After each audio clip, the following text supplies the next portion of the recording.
Adam saw them first, but thought he was just seeing huge blocks of ice jammed between trees. That in itself would have been strange. Even though there was frost, there was no actual snow or ice. "Hey," Adam said, pointing to a spot 50 feet off the path. "What's that?" They all peered in the shadows.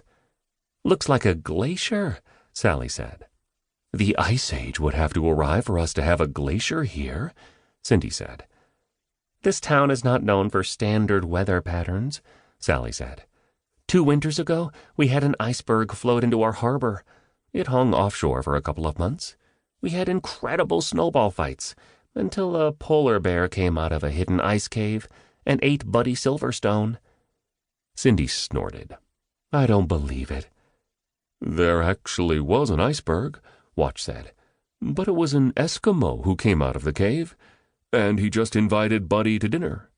"Yeah, but he didn't tell Buddy that he was the main course." Sally lied. "Would you guys stop arguing and tell me what we're looking at?" Adam said. Cindy squinted. "Looks like big blocks of ice." "We know that," Sally said impatiently. "But what is the nature of these blocks of ice? Are they composed of frozen water? Are they from this planet? You have to ask yourself these questions." "Why don't we walk over and have a closer look?" Watch suggested. It was a reasonable idea, although it was harder to get to the ice blocks than Adam would have imagined. The trees were so dense that he felt as if they were threatening to squeeze him to a pulp. No pun intended, he thought.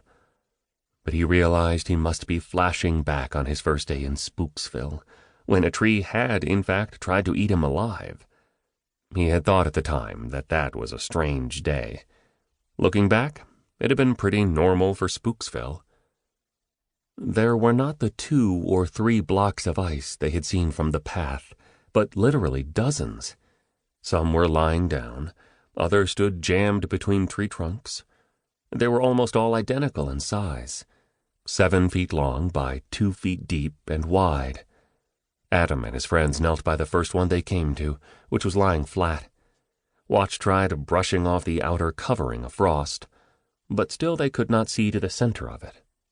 Yet they could make out something in there, something large and dark. "These are shaped like frozen coffins," Sally said softly. "Where did they come from?" Cindy whispered, fear in her voice. Up close, the ice blocks were sort of scary. Watch continued to brush at the outer frost, probably hoping to clear the ice. "I don't think the ice cream man put them here," Sally said. "This block is really cold," Watch said, pausing to breathe on his unprotected hand. "And I don't mean it's ice cold." "What do you mean?" Cindy asked. "Let me show you," Watch said. He took off the watch that had the thermometer and laid it on top of the block. He left it there for perhaps 10 seconds before he snapped it back up.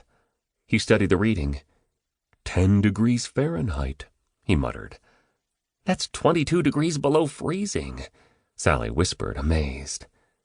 "That's a lot colder than the air temperature ever gets around here," Adam said. Watch nodded. "Unless these blocks were just dropped here a few minutes ago, which I doubt, something inside them is generating this incredible cold." He tapped at the block with the knuckles of his right hand, then leaned over and sniffed it. "I don't even think this is frozen water." "What is it then?" Cindy asked. Watch frowned. "It has a faint ammonia smell, but it's not ammonia." He glanced at Adam. "I'd like to thaw one of these out." "Do you think that's a good idea?" Adam asked. "No," Sally and Cindy said quickly together. They glanced at each other in surprise. They seldom agreed on anything. Sally continued. "There may be something inside we don't want thawed out." "Like what?" Adam asked. Sally shook her head. "You know this town.